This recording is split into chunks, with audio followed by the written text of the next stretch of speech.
उन्होंने मुझसे पूछा कि कोई बोलता है अल्लाह अकबर, कोई बोलता है जय Shri Ram, who do you think God will listen to. और पुंछ सिटी जो हवेली है वहाँ पे भी काफ़ी अफेक्ट करती है शेलिंग की वजह से लोगों को। इस बार भी हवेली में इतनी शेलिंग हुई, लोगों को इवैक्यूएट करना पड़ा और काफ़ी लोग, बच्चे भी कुछ जिनकी डेथ हो गई।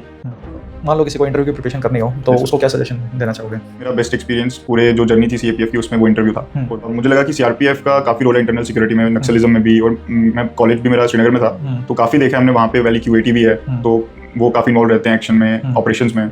जब एक वीडियो टाइप करते हैं तो वहाँ पे इतनी वीडियोस आ जाती हैं कि उसको समझ नहीं आता मैं कौन सी देखूँ, कौन सी ना देखूँ, किस पे बिलीव करूँ, किस पे ना करूँ।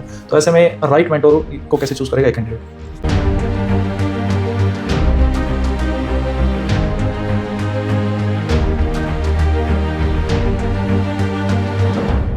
जय Hind everyone, welcome back to AVKS academy. Myself Naveen Shokan, AVKS के प्लेटफॉर्म पे आपका स्वागत करता हूँ।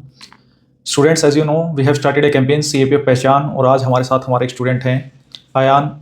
ही secured all India rank 364 in CAPF assistant commandant 2024 examination.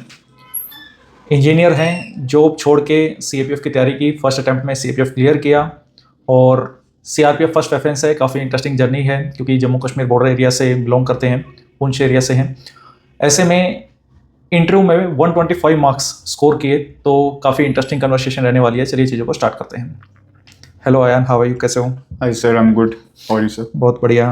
थोड़ा अपने बारे में बताओ, अपना एजुकेशनल बैकग्राउंड और कैसे ये सीएपीएफ की जर्नी स्टार्ट हुई। और आप जम्मू कश्मीर से हो और जम्मू कश्मीर में हमारा जो रैंक 60 अजय कुमार है, उन्होंने भी मेंशन किया था कि कैंडिडेट्स में बहुत उत्साह रहता है फोर्सेस की तरफ ज्वाइन करने में। तो क्या आपका भी सेम था या कैसे चीज़ें वर्कआउट की?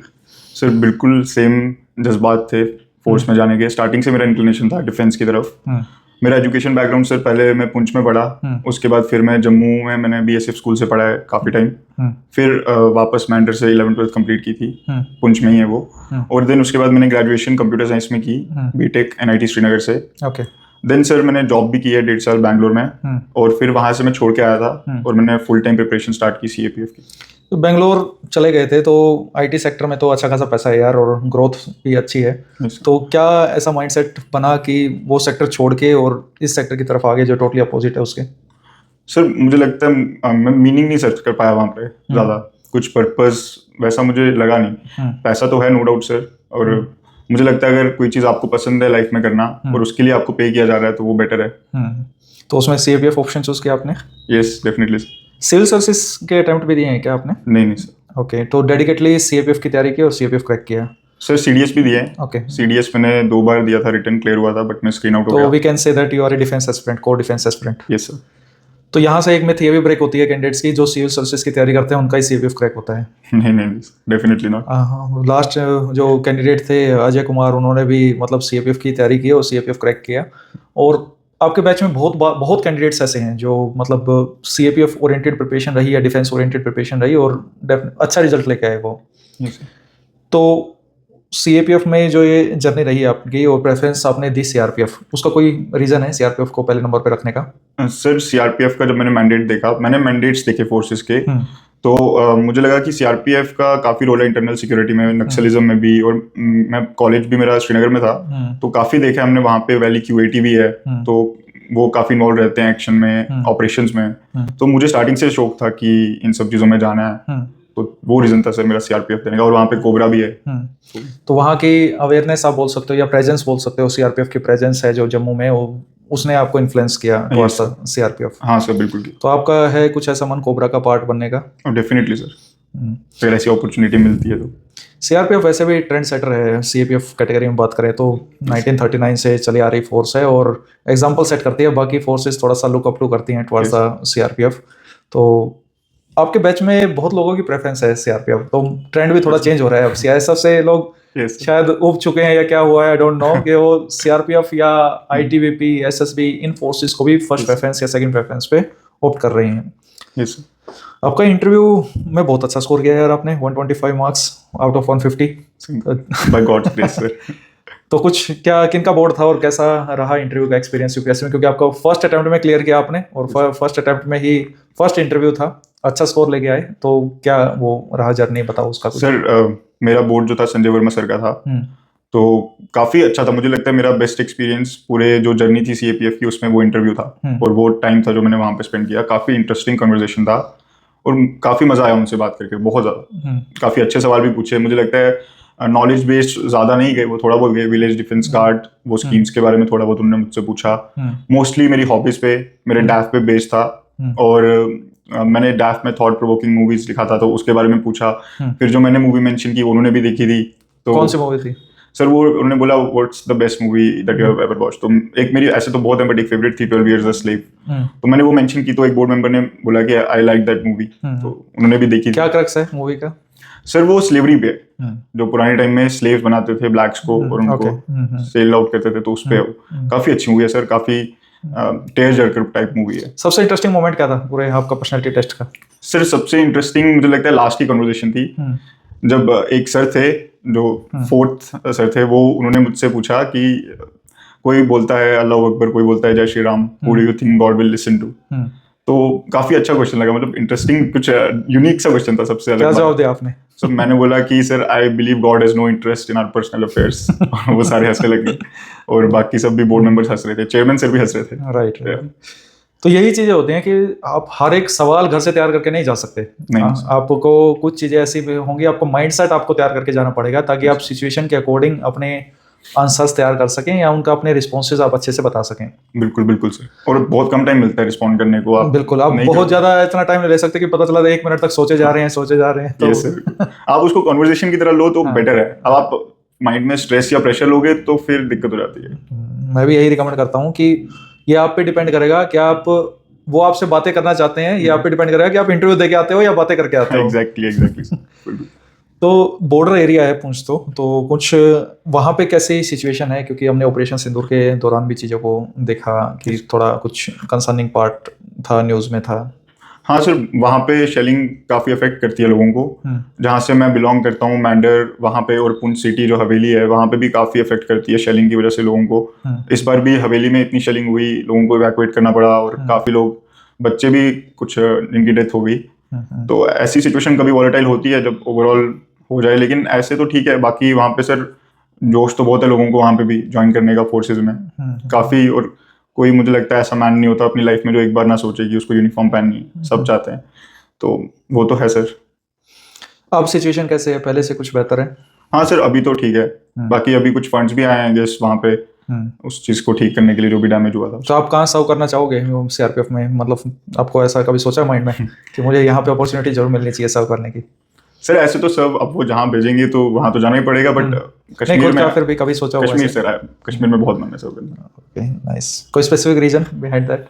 सर आई डोंट नो, मुझे अच्छा लगता है। और वहाँ पे प्रॉब्लम भी है, अपॉर्चुनिटीज भी हैं, जहाँ प्रॉब्लम्स हैं वहाँ अपॉर्चुनिटीज भी। एग्जैक्टली सर, वैली क्यूएटी है वहाँ पे। अच्छा, इसे फिजिकल फिटनेस ज़्यादा माइंड में रहता है? हाँ सर बिल्कुल। तो क्या फिजिकल जो एक्सरसाइज है या जो फिजिकल फिटनेस है उसके रोल को कैसे समझते हो जर्नी में? सर मुझे लगता है फिजिकल फिटनेस सिर्फ आपकी बॉडी के लिए नहीं है, आपकी मेंटल फिटनेस भी वहीं से आती है। आप अपने आप को कैसे रखते हो, आप क्या खाते हो, वो सब चीज़ें रिफ्लेक्ट होती हैं आपकी बॉडी में, आपके डिमिनर में, आपकी पर्सनालिटी में। जैसे मान लो किसी का रिटर्न क्वालिफाई होता है, उसको वेट रिड्यूस करना पड़ता है लिमिटेड टाइम पीरियड में, क्या सजेस्ट करना चाहोगे?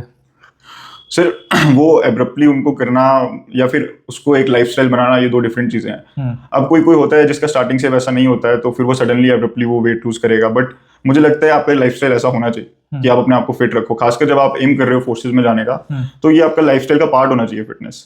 चाहे आप उसमें रनिंग रखो या कुछ जिम करो, जो भी करो, बट आप दिन में 1 घंटा तो उसके लिए निकाल ही सकते हो। फिजिकल फिटनेस भी एक रीजन था क्या फोर्सेज में आने का, कि ऐसे डेली बेसिस पे चलो यही काम का पार्ट है कि थोड़ा फिटनेस हो जाएगी इस बार? सर मुझे लगता है फोर्सेज एक रीजन थी कि मैं फिजिकल फिटनेस की तरफ गया। Okay, nice. और चलो ओवरऑल मान लो किसी को इंटरव्यू की प्रिपरेशन करनी हो तो उसको क्या सजेशन देना चाहोगे? सर आप, मुझे लगता है इंटरव्यू को अपने पार्ट्स में डिवाइड करना चाहिए। छोटे छोटे पार्ट्स को डिवाइड करके फिर उन पे फोकस करना चाहिए, जैसे about yourself, about your state and then your def, forces. ऐसे करके आप डिविजन्स करके जो भी छोटे छोटे पार्ट्स आएंगे फिर आप उन पे अच्छे से फोकस करो। आपकी जो फर्स्ट प्रेफरेंस है, उसके बाद इंटरनल सिक्योरिटी को भी डिवाइड करके J&K, नक्सलिज्म, बॉर्डर जो भी सेंसिटिविटी है सब उनको अच्छे से स्टडी करके, जो भी इश्यूज हैं चाहे वो काला पानी या और भी हो, तो ऐसे सब डिविजन्स में स्टडी करके। और इसमें जब मान लो कि कॉन्फिडेंस का क्या रोल समझते हो इंटरव्यू में? सर बहुत रोल है डेफिनेटली। कॉन्फिडेंस अगर आप में नहीं है अपनी बात रखने का तो आपकी नॉलेज तो वेस्ट है। अगर आप अपनी बात को वहाँ पे रख नहीं सकते जाके, तो फिर तो कोई फायदा नहीं है जब तक आप बोल नहीं पाओगे उस चीज़ को। और मान लो किसी कैंडिडेट को फर्स्ट अटेम्प्ट में, जैसे आपने क्लियर किया है, ऐसे फर्स्ट अटेम्प्ट में एग्जाम क्वालिफाई करना हो, तो उसकी क्या अप्रोच होनी चाहिए एग्जाम को लेकर? सर क्योंकि बहुत सारे स्टूडेंट्स ऐसे होते हैं जो कॉलेज गोइंग स्टूडेंट्स हैं, सेकंड ईयर में है, कोई फर्स्ट ईयर में है, कोई थर्ड ईयर में है, वो कॉलेज के साथ तैयारी करना चाहता है, बहुत सारे एस्पिरेंट होते हैं, तो वो स्टूडेंट्स कैसे तैयारी कर सकते हैं? सर उनको मुझे लगता है आप स्टार्टिंग से ही गाइडेंस ले लेनी चाहिए, क्योंकि काफ़ी चीज़ें जो होती हैं वो सॉर्ट हो जाती हैं। आप मिस्टेक्स नहीं करेंगे, आप गाइडेंस के साथ अच्छे से प्रिपेयर करेंगे तो उतना मुश्किल नहीं है, हो जाएगा आराम से।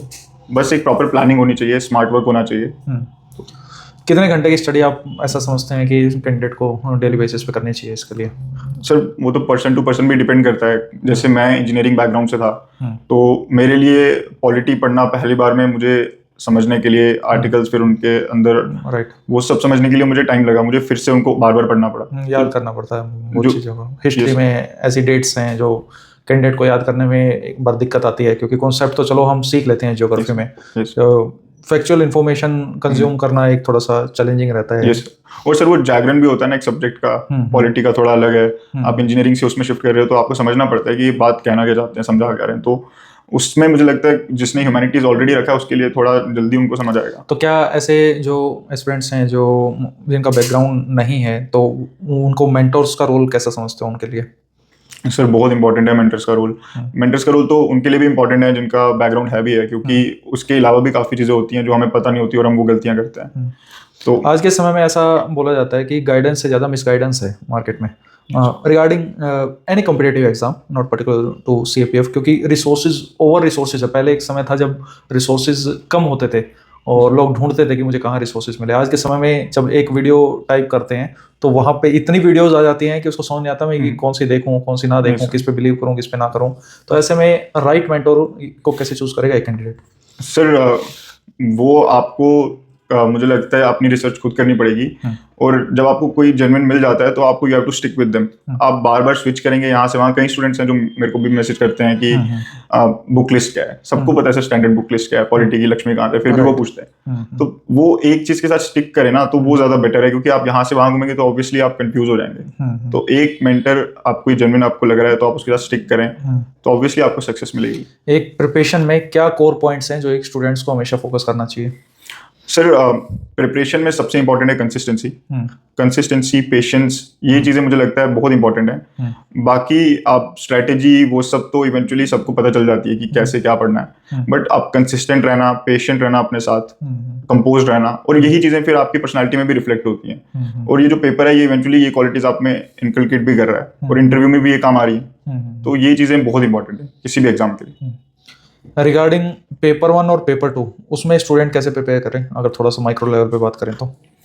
सर पेपर 1 में मेरी तो यही स्ट्रैटेजी थी सर कि मैं कोई भी सब्जेक्ट जैसे मैं स्टार्ट कर रहा था तो मैं स्टार्टिंग से ही मैंने कोई चैप्टर खत्म किया, उसके साथ साथ मैं उसके कुछ MCQs भी सॉल्व कर रहा था, राइट, और वीकली रिविजन्स, मंथली रिविजन्स, और फिर एंड में जब साथ रिवाइज करना था तो काफ़ी बार रिवाइज भी करना पड़ता है, 3-4 बार 5 बार, और फिर मॉक टेस्ट देना। अगर आप साथ साथ भी मॉक टेस्ट दे रहे हो तो वो भी कोई वो नहीं है, क्योंकि अगर आप मॉक टेस्ट दोगे तो क्वेश्चन पता चलते हैं कि कैसे आते हैं। और मॉक टेस्ट का, PYQs का, इन सब का ये एक इम्पॉर्टेंट रोल है कि आपको डेप्थ पता चलती है, किस डेप्थ पे क्वेश्चंस आ रहे हैं। अगर 2023 की डेप्थ आपको पता है तो आप उससे थोड़ा ज्यादा डेप्थ में ही पढ़ोगे, क्योंकि अब धीरे धीरे लेवल बढ़ रहा है, पैटर्न में भी चेंज देखने को मिलता है। आप ये एक्सपेक्ट नहीं कर सकते कि इस सब्जेक्ट से इतने क्वेश्चन आएंगे, बिल्कुल, और नंबर ऑफ क्वेश्चन में भी चेंज देखने को मिलता है। हो सकता है पॉलिटी से 8 क्वेश्चन आ रहे हैं तो अगले साल 15 आ जाएं, हो सकता है वो 5 हो जाएं। वो अब कभी भी एक सब्जेक्ट पे डिपेंडेंट होके नहीं जा सकते एग्जाम में। बिल्कुल सर। कुछ स्टूडेंट्स कुछ सब्जेक्ट ही छोड़ जाते हैं, ऐसे स्टूडेंट्स को क्या बोलना चाहोगे? वो शॉर्टकट्स में बिलीव करते हैं कि मुझे 6-7 घंटे में मेरा सब्जेक्ट तैयार हो जाए। आजकल सबको, क्योंकि जब से ये रील्स आई है ना, या सोशल मीडिया पे जो इंस्टाग्राम पे शॉर्ट्स का जो ट्रेंड आया है ना, तो हमें पूरा मामला जानना है बहुत कम समय में, ये एक हैबिट बन गई है। तो बहुत शॉर्टकट तरीके से कैंडिडेट एग्जाम को पास करना चाहते हैं। आपने तो CDS भी क्लियर किया है और CAPF भी क्लियर किया है, तो CDS एस्पिरेंट्स को क्या मैसेज देना चाहोगे, क्योंकि अभी CDS पे एग्जाम आने वाला कैंडिडेट्स का और CAPF भी? सर मैसेज तो सबको यही है कि आप कंसिस्टेंट रहो, एक सोर्स के साथ स्टिक करो, जो भी आपने फॉलो किया है अपना रिटर्न के लिए उसको रिवाइज करते रहो, और इवेंचुअली सब सही होगा। बस ये है कि आप डिस्ट्रैक्ट मत होना सोशल मीडिया से, बाकी चीज़ों से, क्योंकि सोशल मीडिया मुझे लगता है वो ज़्यादा डिस्ट्रैक्शन है, तो उससे थोड़ा दूर रहना है कुछ टाइम के लिए, और कुछ ही टाइम का सेक्रीफाइस है। मैंने भी पर्सनली सर, जब मेरा टाइम था तो मैंने सोशल मीडिया सब बंद किया था। आजकल एक नया ट्रेंड भी चल रहा है कि पॉलिटी 40-50 पेज के नोट्स, मतलब आजकल इजिली अट्रैक्टिव पॉइंट्स बहुत ज़्यादा बन गए हैं कि मेरे आज मान लो 50 पेज के नोट्स आ रहे हैं तो ये पढ़ लेता हूँ मैं, क्योंकि 50 पेज में काम हो जा रहा है, तो मुझे क्या जरूरत है 1000 पेज की लक्ष्मीकांत खोलने की। तो ऐसे आपकी क्या अप्रोच है, आपका क्या नजरिया इस चीज़ को देखने के लिए? अगर वो 50 पेज की पीडीएफ में सारी नॉलेज है, 1000 पेज की लक्ष्मीकांत की, तो फिर पढ़ लें। बट वो पॉसिबल नहीं है सर। वो कैसे पता चलेगा? उसको तो कैंडिडेट तो फ्रेशर है, कैसे कैंडिडेट को तो पता ही नहीं चलेगा, वो तो फ्रेशर है, उसको तो उसके लिए तो अट्रैक्टिव है वो चीज़। सर वो पहले वहां से पढ़ ले, उसके बाद लक्ष्मीकांत खोल ले, या फिर पीवाईक्यू सॉल्व कर ले। अगर वो लग रहे हैं तो फिर अच्छा है। इसमें मेरा भी ये सजेशन रहेगा कि सबसे पहले पीवाईक्यूज ऑब्जर्व करो। आपने पीवाईक्यूज अगर ऑब्जर्व कर लिए ना, तो आपको आइडिया आ जाएगा कि आपकी डायरेक्शन आपको कहाँ पे रखनी है, और आपके रिसोर्सेज, देखो 100% तो किसी रिसोर्स से नहीं हो पाएगा, 100% के पीछे भागने का गेम भी नहीं है, क्योंकि कट ऑफ भी कम रहती है आपके टाइम पे। तो कट ऑफ आपको पता ही है बहुत कि 50% से भी कम कट ऑफ है आपकी पेपर वन की, मैं पर्टिकुलर बात कर रहा हूँ इस चीज़ में। तो आपको 100% के पीछे भागना भी नहीं है, आपको उतना ही करना है कि इजी टू मॉडरेट कैटेगरी के क्वेश्चंस आप सोल्व कर सको। बिल्कुल। पेपर अटेम्प्ट करना भी एक कला है, इस बारे में क्या सोचते हो आप? हाँ सर बिल्कुल, उसमें भी मुझे लगता है कि आपको जितना आपने प्रैक्टिस की होगी उतना आप सीखोगे। पेपर 2 में प्रैक्टिस के रोल को कैसे समझते हो, टेस्ट सीरीज के रोल को कैसे समझते हो? सर बहुत इंपॉर्टेंट है प्रैक्टिस पेपर 2 में, और पेपर 2 मुझे लगता है ज्यादा स्कोरिंग है एज कम्पेयर टू पेपर 1। तो पेपर 2 के लिए आप जितना प्रैक्टिस कर सको उतना अच्छा है, और पेपर 2 उतना मुश्किल नहीं है। ऐसे लोग सोचते हैं राइटिंग की वजह से कि वो टफ होगा या कुछ, बट पेपर 2 मुझे जहाँ तक लगता है वो ज्यादा स्कोरिंग है। अगर आपने उसमें अच्छे एफर्ट्स डाले हैं तो आपको 100+ मिल जाते हैं उसमें। और ग्रामर तो मोस्ट ऑब्जेक्टिव पार्ट है पेपर 2 में, कि ग्रामर में तो कुछ कैंडिडेट ऐसे भी होते हैं जो 25 में 25 नंबर लेके आ रहे हैं, 25 में से 22 नंबर लेके आ रहे हैं, 23 नंबर लेके आ रहे हैं। और सर टॉपिक्स भी बड़े प्रिडिक्टेबल हैं, बहुत प्रिडिक्टेबल हैं, आप मतलब पहले गेस कर सकते हो। पीवाईक्यूज ही आपने 10 साल के कर लिए ना पेपर 2 में भी, तो भी आपको आइडिया आ जाएगा कि वो क्या पूछने वाला है, और उसके अकॉर्डिंग ही वो नेक्स्ट आप तैयारी कर सकते हो। बिल्कुल बिल्कुल सर। जितनी प्रैक्टिस इंपॉर्टेंट है, क्या उतनी ही इवैल्यूएशन भी इंपॉर्टेंट है? Definitely sir. अगर आप मैं आपसे इवैल्यूएट करा रहा हूँ तो डेफिनेटली मुझे एक पॉजिटिव फीडबैक भी मिलेगा, और जो मेरी गलतियां हैं वो भी ठीक होंगी, तो वो चीज़ तो बहुत मैटर करती है सर। तो फाइनल मैसेज क्या देना चाहोगे जम्मू कश्मीर के लड़कों को, बॉर्डर एरियाज़ के लड़कों को? क्योंकि नॉर्थ ईस्ट में भी कुछ कैंडिडेट्स ऐसे होते हैं जो रिमोट एरियाज़ में जो कैंडिडेट्स होते हैं, मैं पर्टिकुलर उनके बारे में बात करना चाहता हूँ, और रेस्ट ऑफ द इंडिया के बारे में बात करना चाहता हूँ। तो उनको क्या मैसेज देना चाहोगे कि कैसे वो फर्स्ट अटैम्प्ट में गस्टेड ऑफिसर बन सकते हैं, और कैसा फील होता है अफसर बनने के बाद? सर वो मेहनत करें, डेफिनेटली एक दिन उनको वो मिलेगा जो वो दिल से चाहते हैं, और फील तो सर अच्छा होता है, आपको प्राउड फील होगा, और मुझे लगता है उससे ज़्यादा खुशी आपको इस चीज़ की होती है कि आपके पेरेंट्स प्राउड हैं, तो बहुत अच्छा फील होगा। बस मेहनत करते रहें, कंसिस्टेंट रहें, eventually you will get the results. और फिजिकल फिटनेस वो तो इम्पोर्टेंट है, वो आपकी मेंटल फिटनेस भी है। ठीक, चलो बहुत अच्छा लगा आयन आपसे बात करके, और आई होप कैंडिडेट्स ने भी बहुत चीज़ें सीखी होंगी। क्रक्स यही है दोस्त पूरी बात का कि आप कंसिस्टेंट रहें, राइट गाइडेंस में रहें, और एक मेंटर को, एक स्ट्रेटजी को अच्छे से स्टक करें, पूरे सिलेबस को कॉम्प्रिहेंसिव वे में तैयार करें, पीवाईक्यूज करें, टेस्ट सीरीज लगाएं, और सबसे बड़ी बात है खुद में बिलीव सिस्टम। अगर खुद में बिलीव रहेगा तो चीज़ें आसान रहेंगी। फिर भी कोई डाउट आता है तो आपके कमेंट सेक्शन में बता सकते हैं, या नंबर पर कॉल कर सकते हैं। मिलते हैं नेक्स्ट वीडियो में। जय हिंद, थैंक यू।